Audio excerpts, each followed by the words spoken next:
Imagine waking up at 2 in the morning to a sound you can't describe. It's not loud, it's not sharp, it's more like a pressure inside your skull. A low, droning hum that seems to come from everywhere and nowhere at the same time. You get up, you check the fridge, you walk outside, the street is silent. Your neighbor is asleep, the dog doesn't react, but the sound is still there, pulsing, vibrating, right behind your eyes. You go to a doctor. Hearing test comes back normal. No tinnitus, no neurological issues. You're perfectly healthy. But every night, between 1 and 4 in the morning, the hum returns. Weeks pass, then months. You stop sleeping through the night entirely. You start doubting yourself. Maybe you're losing it. Maybe this is what it feels like when your mind starts to break. And then one day, you mention it to a coworker. Just casually, you say something like, "Hey, have you ever heard this weird low hum at night?" And they stare at you because they hear it too. They've heard it for years. They just never told anyone because they thought no one would believe them. This is not a horror movie. This is not a creepypasta. This is something that has been happening to real people in real towns all over the world for decades. And no one, not scientists, not governments, not the military, has been able to fully explain it.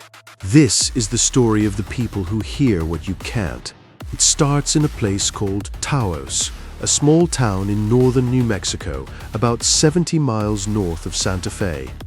If you've never been there, picture red desert, adobe houses, big open sky. It's the kind of place artists and writers move to when they want silence. Georgia O'Keeffe painted here. Dennis Hopper lived here. People come to Taos specifically because it's quiet. So when residents started complaining about a persistent low-frequency hum in the early 1990s, it felt almost like a joke. You moved to the quietest place in America, and now you can't sleep because of a noise. But the people who heard it were not laughing, not even close. The first reports came in around 1991 and 92. Residents described a faint, low-pitched droning sound, almost like a distant diesel engine idling. But there was no engine, no factory, no highway close enough to produce that kind of noise. The sound seemed to intensify at night, and it was worse indoors than outdoors, which made no sense if it was an external source. Close your windows to block noise. It gets louder. That's not how sound is supposed to work. What made the Taos Hum truly strange was the split. Not everyone could hear it. Surveys done at the time suggested that only about 2% of the local population perceived the hum. The rest heard nothing. Husband and wife living in the same bedroom, sleeping in the same bed. One hears a maddening drone every single night, the other sleeps like a baby. That's not just unusual for the people experiencing it, it was isolating in a way that's hard to overstate. A woman named Sue Taylor became one of the most vocal residents about the hum. She described it as a whirring, pulsing tone that invaded her home and made normal life unbearable. She couldn't concentrate. She couldn't relax. Sleep became something she dreaded because the hum was always worst in the dead quiet of night. She contacted local authorities, wrote letters to newspapers, reached out to anyone who would listen. And slowly more people came forward, dozens, then hundreds, all describing the same thing. A low, persistent sound that no instrument could reliably detect. In 1993, the situation got serious enough that a team of researchers from the University of New Mexico and Los Alamos National Laboratory was brought in to investigate. Think about that for a moment. Los Alamos, the place where they built the atomic bomb. One of the most advanced scientific facilities on the planet. They sent a team to Taos to find a hum. The researchers set up sensitive acoustic equipment throughout the town. They measured vibrations in the ground. They tested the air for unusual electromagnetic frequencies. They interviewed dozens of residents who reported hearing the hum, and ran them through audiological exams to see if something in their hearing was different. The investigation went on for months. And the result? They couldn't find it. The instruments picked up nothing unusual. No anomalous low-frequency sound, no vibration pattern that could explain what people were describing. The researchers acknowledged that the experience was real, that these people were genuinely suffering, but they could not identify a source. The hum, as far as their equipment was concerned, did not exist, but it didn't stop. People kept hearing it.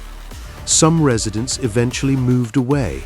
They packed their things and left homes they'd lived in for decades because of a sound that technically doesn't exist. Think about how desperate you'd have to be. You love your home, you love your town. But every single night, something invisible tortures you, and nobody can help.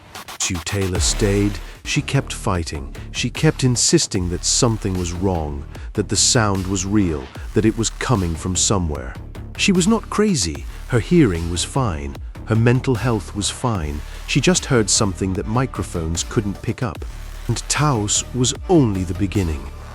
If you're finding this story as unsettling as I think you are, do me a favor and hit that subscribe button, because what comes next is even harder to explain. Now let's go somewhere very different. Let's go to the middle of the Pacific Ocean. The year is 1997. There's a research station run by NOAA, the National Oceanic and Atmospheric Administration. It's part of a network of underwater listening posts originally set up during the Cold War to track Soviet submarines. By the 90s, the Cold War was over, but the hydrophones were still running.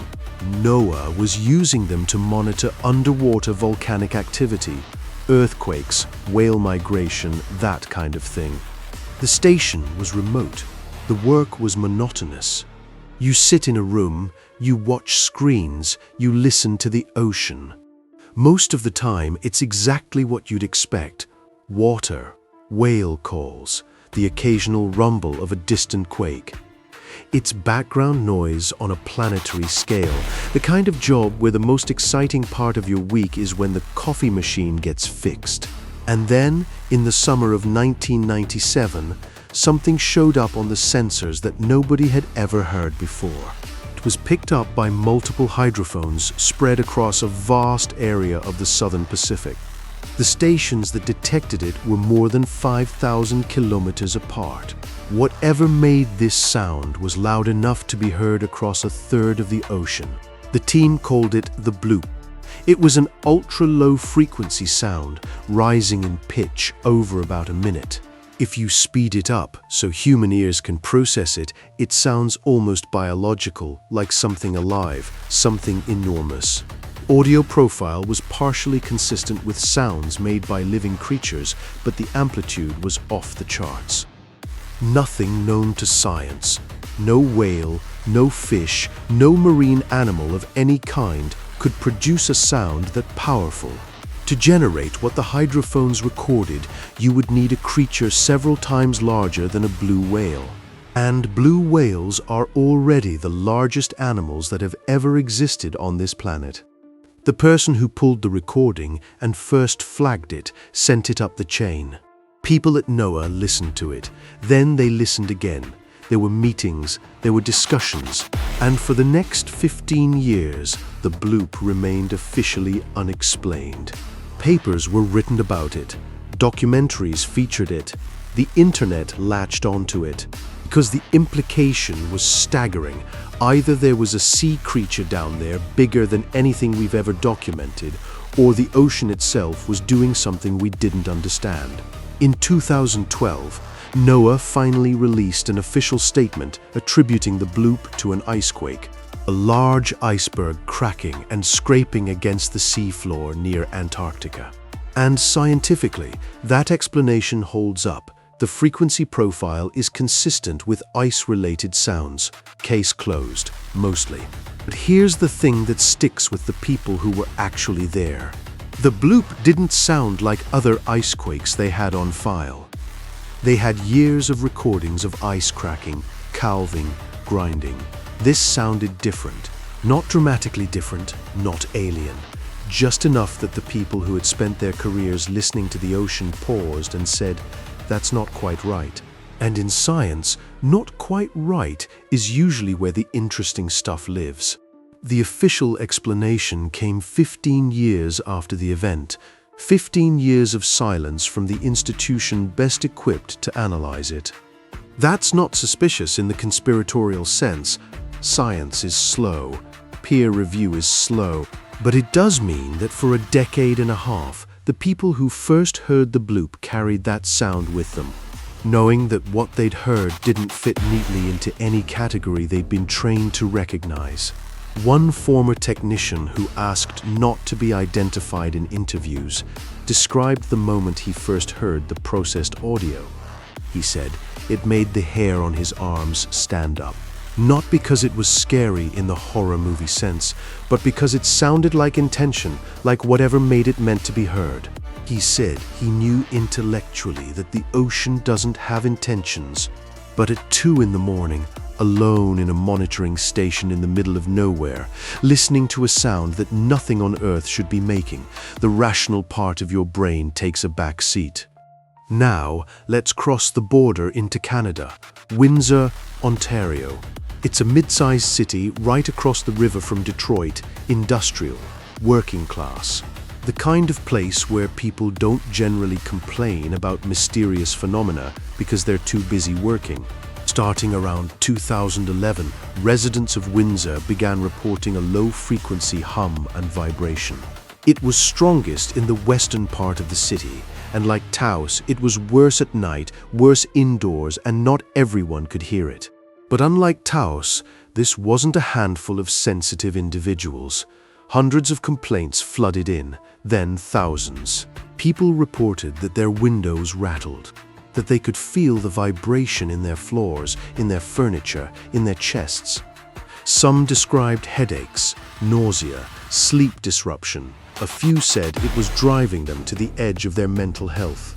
The city took it seriously. Windsor launched a formal investigation in 2013, partnering with the University of Windsor and eventually securing funding from the Canadian government. They spent over $1 million. They deployed seismic sensors, air quality monitors, acoustic measurement devices across the affected area. Researchers went door to door. They mapped the hum. They created heat maps showing where it was strongest and where it faded. And they found something, sort of. The investigation pointed towards Zug Island, an industrial zone on the American side of the Detroit River. Zug Island is home to a massive U.S. steel blast furnace operation. The working theory was that the furnaces or related heavy industrial processes were generating low-frequency vibrations that traveled through the ground and across the river into Windsor. It made sense geographically. The areas of Windsor closest to Zug Island reported the strongest hum. But here's where it gets complicated. Zug Island is essentially a restricted area. U.S. Steel denied access to Canadian researchers. The American company was under no legal obligation to cooperate with a Canadian investigation, and they didn't. So the Windsor team could point at Zug Island and say, "We think it's coming from there," but they couldn't go in, measure the source, and confirm it. And even the researchers who believed in the Zug Island theory acknowledged a problem. The hum didn't always correlate with plant operations. There were nights when the furnaces were reportedly idle and the hum persisted. There were periods when the plant was running at full capacity and residents reported nothing unusual. The pattern was inconsistent, close enough to suggest a connection, too erratic to prove one. Meanwhile, the people of Windsor kept living with it. A man named Mike Provost became a kind of unofficial spokesman for the affected residents. He had been hearing the hum since 2011 and kept detailed logs of when it occurred, how intense it was, and how it affected his daily life. He described it as a torture that no one outside the affected zone could understand. You can't point to it. You can't record it reliably. You tell people about it and they look at you like you're making it up. But every night it's there, buzzing in your walls, shaking your bed frame, making sleep feel like a battle. The investigation concluded. The report was published. The recommendation was that further cooperation with US authorities was needed. That cooperation never meaningfully happened. And the hum in Windsor, as far as anyone can tell, continues to this day. If this story is making you think, I'd love to hear your take in the comments. Have you ever heard something you couldn't explain? Something low, persistent, just at the edge of perception? Tell me about it. I read every comment. But before we go further, there's another case worth knowing about, because it's one of the few times a hum was actually traced to a source. And even then, the story didn't end the way you'd expect. In the late 1990s, residents of Kokomo, Indiana, started reporting a low-frequency hum that was causing headaches, dizziness, fatigue, nosebleeds, and diarrhea. Hundreds of people filed complaints. The situation got bad enough that the city commissioned an investigation. And researchers actually found 2 industrial sources generating low-frequency noise. One was a cooling tower at a Daimler-Chrysler casting plant, and the other was an air compressor at a Haynes International facility. Specific machines, measurable frequencies, clear source, clear fix. The companies were told to make changes. They did. The specific frequencies were reduced, and yet a significant number of residents kept hearing the hum. The machines were quieter. The measurements confirmed it, but the people were still suffering. Some researchers speculated that once the brain locks onto a low-frequency pattern, it can be very difficult to unhear it, almost like a phantom limb for sound. Your nervous system creates an expectation, and that expectation produces the perception even after the original stimulus is gone. Others argued that there were additional sources the investigation hadn't identified. Either way, the Kokomo case demonstrated something deeply uncomfortable. Even when you find the source and fix it, the problem doesn't necessarily go away. That raises a question that no one really wants to ask. At what point does the hum stop being something in the world and start being something in the person? And is that even the right way to frame it? Because if your brain is generating a sound in response to a real stimulus that's now gone, is that a hallucination? Or is that a scar? Now I want to take you somewhere much older. Because the sounds we've been talking about are not a modern phenomenon. They're not caused by technology, or at least, not all of them are. People have been hearing unexplained booms and drones for centuries. And one of the strangest categories has a name that sounds almost quaint. They're called Skyquakes. A skyquake is exactly what it sounds like, a loud, unexplained booming noise that seems to come from the sky. No visible source, no aircraft, no thunder, no earthquake. Just a sudden, powerful boom, sometimes a single crack, sometimes a series of rumbles coming from above. The earliest documented reports go back hundreds of years. In the Ganges Delta region of India and Bangladesh, locals have reported mysterious booming sounds over the water for as long as anyone can remember. They call them Barisal guns, named after the city of Barisal. Fishermen describe them as cannon shots coming from the horizon, loud enough to rattle boats. British colonial officers in the 19th century noted the phenomenon in their reports and couldn't explain it. Some speculated it was distant thunder. Others thought it might be methane eruptions from the riverbed. None of these explanations held up to scrutiny. The booms occurred on clear days with no storm activity. On the other side of the world, along the coast of the southeastern United States, particularly in the area around Seneca Lake in New York, the same phenomenon has been reported for just as long. The Iroquois people had legends about the sounds. They called them the drums of the sky spirits. European settlers renamed them Seneca guns and assumed they were some kind of military activity. But there was no military activity in the area that could explain it. The booms continued through the 18th century, the 19th century, the 20th century. They continue today. Residents along the coast of North Carolina report them regularly. Loud, jarring booms from a clear sky, strong enough to shake windows, felt as much as heard. And nobody knows what causes them. The theories range from plausible to desperate. Meteors exploding in the upper atmosphere. Distant sonic booms from military jets operating beyond visual range. Coronal mass ejections interacting with the magnetosphere. Underwater landslides. Gas escaping from the Earth's crust. Each theory explains some of the reports, but falls apart when applied to others. The Barisal guns occur in a flat river delta thousands of miles from any supersonic flight corridor. The Seneca guns predate powered flight by centuries. The meteor theory can't account for the regularity and geographic clustering of the reports. If it were random space rocks exploding overhead, you'd expect a more even distribution, not the same towns hearing the same booms over and over for generations. And it's not just India and America. Italy has the Brontidi, mysterious rumblings reported along the coast since at least the Renaissance. Belgium has similar reports near the North Sea. Japan has documented unexplained aerial booms in coastal areas going back centuries. Even landlocked regions aren't immune. Parts of Australia's interior, the Scottish Highlands, the Alps. The phenomenon refuses to respect geography. What makes skyquakes particularly unnerving is how visceral the experience is for the people who hear them. This is not a subtle hum that only 2% of the population can detect. These are loud. Windows shake, car alarms go off, people run outside thinking something exploded. And then there's nothing there.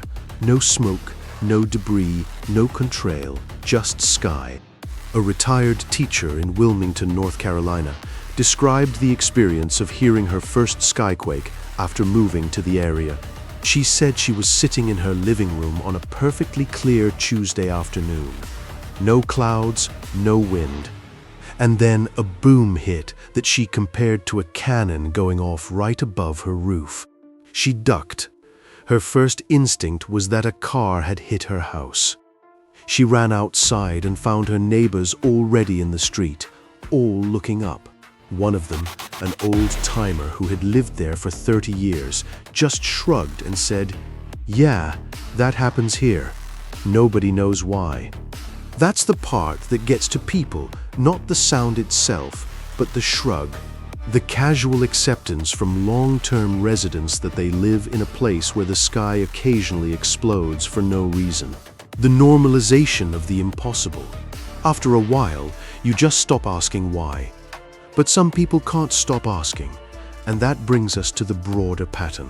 Taos, New Mexico, Windsor, Ontario, Kokomo, Indiana, Barisal, Bangladesh, Seneca Lake, New York, Bristol, England, Bondi Beach, Sydney, Auckland, New Zealand, Largs, Scotland. The list goes on and on. Dozens of locations across every inhabited continent have reported persistent, unexplained hums, drones, or booms. The specifics vary. Sometimes it's a low hum, sometimes it's a rumble, sometimes it's a sharp crack from the sky. The human experience is remarkably consistent across all of them. First, the sound. Always low frequency, always at the edge of perception for most people.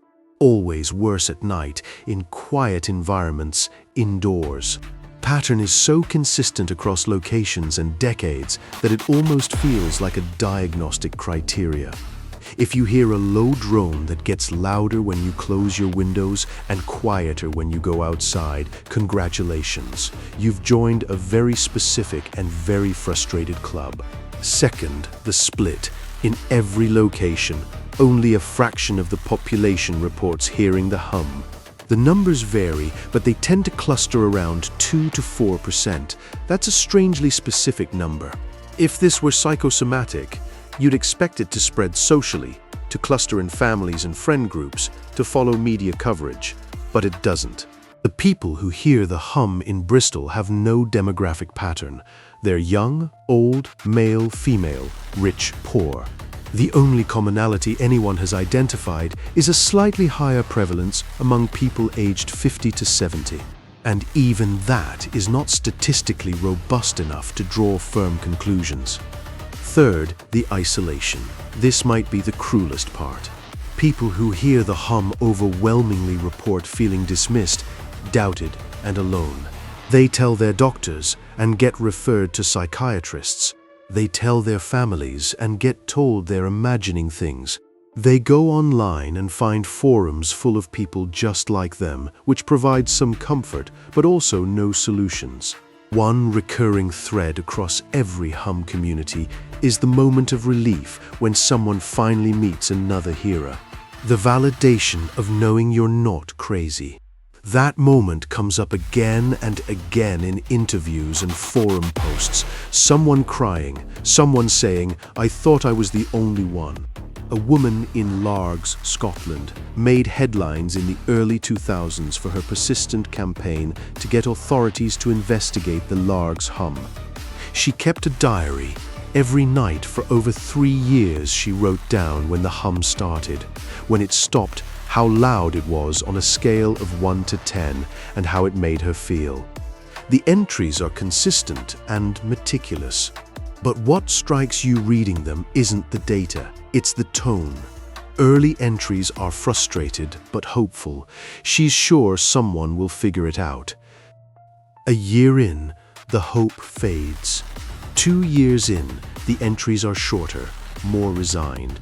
3 years in, she writes, "I don't know why I'm still doing this. Nobody reads it, nobody cares. The hum doesn't care either. It just keeps going." There's a man in Bristol named Steve Colhays who has been cataloguing hum reports for over a decade. He runs a database called the World Hum Map and Database Project. Anyone who hears a hum can log on to his website and enter their location, a description of the sound when they hear it, how it affects them. As of the last time the database was updated, there were tens of thousands of entries from locations across the globe. The map is striking. It's not random. There are clusters, dense pockets of reports in specific regions, with vast empty spaces in between. Some cities light up with hundreds of pins. Others, even large cities with millions of people, have almost none. Colhazy himself hears the hum. He has for years. He started the project not as a scientist, which he is by training, but as a person trying to understand what was happening to him. He's run spectral analyses. He's corresponded with acoustics researchers. He's explored every theory from tinnitus to electromagnetic sensitivity to industrial noise pollution. And after more than a decade of work, his honest assessment is that no single explanation covers all the data. Some hums probably are industrial, some might be related to geological processes, some could involve unusual sensitivity to electromagnetic fields. But the phenomenon as a whole resists a unified theory. And that's what makes it so fascinating and so maddening. It's not one mystery, it's dozens of mysteries wearing the same mask. Let's talk about what science has tried, because it's not like researchers have ignored this. There have been studies, serious ones. A research team at the University of Exeter analyzed the Bristol hum in the 1970s. They concluded that it was most likely caused by traffic noise and industrial activity combining in unusual atmospheric conditions to create a standing wave of low-frequency sound. That explanation worked for Bristol more or less. But it didn't explain why only a small percentage of people could hear it, and it couldn't be applied to rural areas with no traffic and no industry. In 2003, a geoscientist named David Deming at the University of Oklahoma published a paper in the Journal of Scientific Exploration. He proposed a different theory entirely.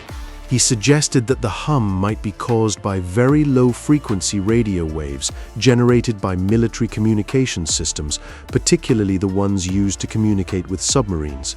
These systems transmit at extremely low frequencies, sometimes below 10 Hz, because that's the only range that can penetrate deep ocean water.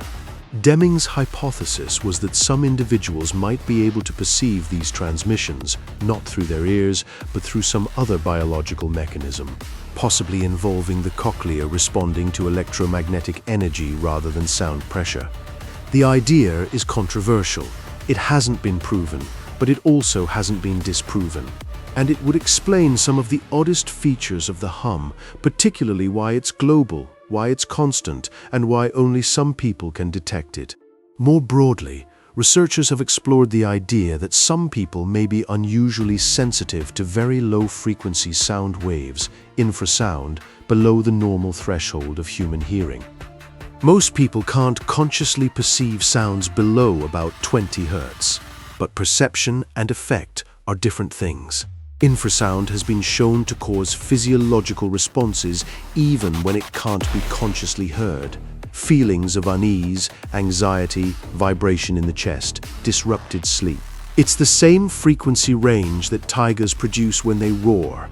And it's been theorized that infrasound is part of why being near a large predator feels so primal and unsettling even before you see it. If some individuals have a lower threshold for infrasound perception, they might be picking up on sounds that the rest of us filter out. Our brains are constantly filtering sensory input, discarding information it deems irrelevant. You don't consciously hear the electrical hum of your house wiring or the low rumble of distant traffic because your brain has decided those sounds don't matter. But what if, for 2 to 4% of the population, that filter works differently? What if they hear everything? That would explain the split. It would explain why hearing tests come back normal, because the tests measure standard frequency ranges. It would explain why the hum is worse indoors, because buildings can amplify low-frequency vibrations through their structure. And it would explain why it's worse at night, because ambient noise drops and the masking effect disappears, leaving the low-frequency signal exposed. But it raises a much bigger question. If these people are hearing real infrasound that the rest of us can't, then what's producing it? What is the source of a low-frequency drone that spans continents? Industrial activity accounts for some of it. Ocean waves interacting with the coastline generate microseismic signals that propagate inland. Volcanic activity produces infrasound that can travel thousands of miles. Atmospheric pressure variations create standing waves. The Earth itself vibrates at specific resonant frequencies, a phenomenon called the Earth's hum, which was only confirmed by seismologists in the late 1990s. Scientists found that the planet is constantly vibrating at frequencies between 2 and 7 MHz, driven by ocean waves crashing against continental shelves and deep ocean ridges. The entire planet rings like a bell all the time, and we had no idea until we built instruments sensitive enough to detect it. The planet is noisy. We just can't hear it, most of us anyway. So here's where this story ends up. Not with an answer, not with a neat conclusion that ties everything together. Because the truth is, after decades of research, we still don't have one. What we have is a constellation of data points. People hearing things in Taos, operators hearing things in the Pacific, cities vibrating in Canada, skies exploding over India and the Carolinas. And a global map with thousands of pins, each one representing a person who hears what the rest of the world doesn't. The instinct is to explain it away: tinnitus, anxiety, overactive imagination. And for some individuals, those explanations might be correct. But they can't account for the clusters, they can't account for the geographic patterns. They can't account for the fact that people with no connection to each other, separated by oceans and decades, describe the exact same experience in the exact same words. A low hum, worse at night, worse indoors, can't find the source. No one believes me. There's something happening at the edge of human perception. Maybe it's always been there. Maybe the planet has always hummed and rumbled and boomed, and most of us evolved to tune it out because paying attention to it offered no survival advantage. And maybe that 2 to 4% didn't get the memo. Their filters don't work the same way. They hear the raw signal, the unedited version of what it sounds like to live on a ball of molten rock hurtling through space with a thin crust of cooled stone between us and an ocean of magma. When you put it that way, the strange thing isn't that some people hear a hum. The strange thing is that most of us don't. I want to leave you with something one of the Taos residents said in an interview years ago. She was asked what she wanted, not what she thought the hum was, not who she blamed, just what she wanted. And she said, "I just want someone to hear what I hear. Not explain it, not fix it, just hear it, so I know it's real." If that resonates with you, if you've ever experienced something that you couldn't prove to anyone else, leave a comment, share your story. Because the comments section on this channel is one of the few places where people actually listen. And if you made it to the end of this video, I don't need to tell you to subscribe. You already know this is the kind of content you want to keep finding. Hit the button. I'll see you in the next one.